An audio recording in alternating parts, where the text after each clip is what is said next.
You know that piece of advice that we always hear? The one that sounds so simple, but is actually, well, almost impossible to do? It's just let go. And if you're a driven person, someone who spent your whole life building and achieving, that advice can feel like a total contradiction. It just doesn't compute. So in this explainer, we're going to ask, what if we've been getting it wrong this whole time? And this really gets to the heart of a conflict that so many of us, especially ambitious people, face every single day. We can call it the achiever's paradox. So why is this so ridiculously hard? I mean, think about it. You set goals, you grind, you work towards them, you feel like you have to control every little decision to get where you want to go. So the very idea of letting go feels like giving up, doesn't it? It feels like surrendering the very engine that makes you, well, you. Just imagine this. You spend years, maybe even decades, building your career, your reputation, this whole identity. You pour all of your energy into it. It's who you think you are. And then, right at the peak of all that effort, someone tells you, hey, now it's time to let it all go. Of course that feels impossible. It's like being asked to take a wrecking ball to the beautiful house you just finished building. But here's the twist. According to Shaolin master Shi Hengyi, we're looking at this whole thing completely backwards. The problem isn't in the act of releasing something. Oh no, the problem starts with the belief that we ever really owned it in the first place.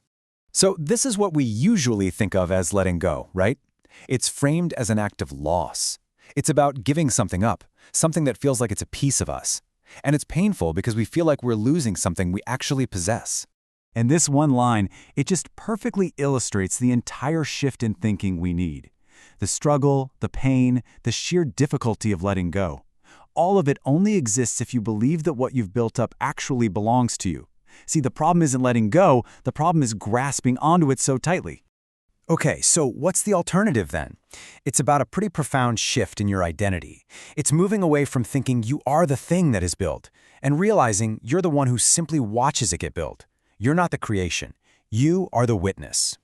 Let's just break this down. Look at the contrast here. On the left, you've got the built-up self. This is your job title, your successes, your failures, the whole story. It's totally temporary and it's always afraid of losing something. But on the right, you've got the witness self. This self, it just observes. It was there before the success and it'll be there after. It's constant. And because it doesn't own anything, it can't ever be diminished.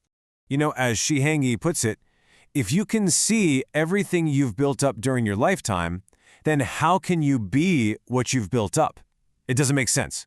You're not the painting, you're the awareness that sees the painting. And from that perspective, things can be added to your life and things can be taken away. But that core awareness, the witness, that never, ever changes.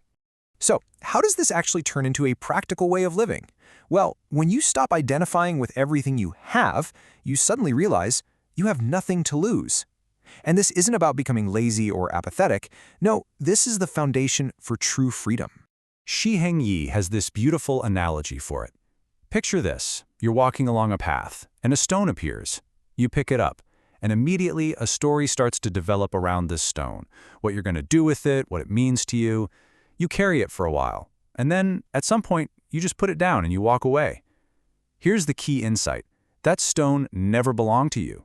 It just appeared in your life for a little while. The same is true for your job, your car, your reputation, everything. And that perspective, wow, it unlocks this incredible state of being. When you truly get that you don't really own anything, you realize there's nothing to win and nothing to lose. All that fear and pressure, it just evaporates.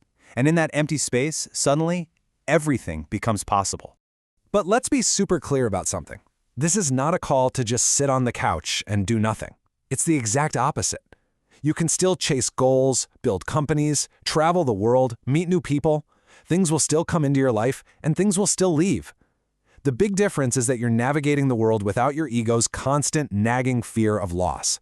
You actually get to engage with life more fully, not less. You know, this perspective also helps dissolve that whole illusion of the self-made individual.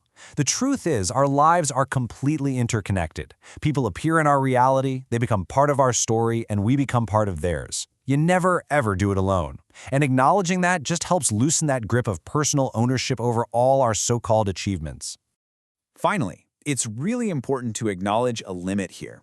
We can talk about this, we can make charts and slides about it, we can conceptualize it, but the true understanding of this comes from a place that's way beyond language. And this is why so many ancient wisdom traditions use these kinds of paradoxical sayings. It's a pointer. It's suggesting that the deepest truths aren't just ideas for your mind to grab onto. They're states of being that have to be realized and experienced. The concept is just the map. It's not the actual territory. So we'll leave you with this to really think about. What if all the struggle and energy we put into letting go is just pointed in the completely wrong direction? What if real freedom isn't about the difficult act of releasing your grip, but the simple, profound realization that you are never actually holding on to anything in the first place?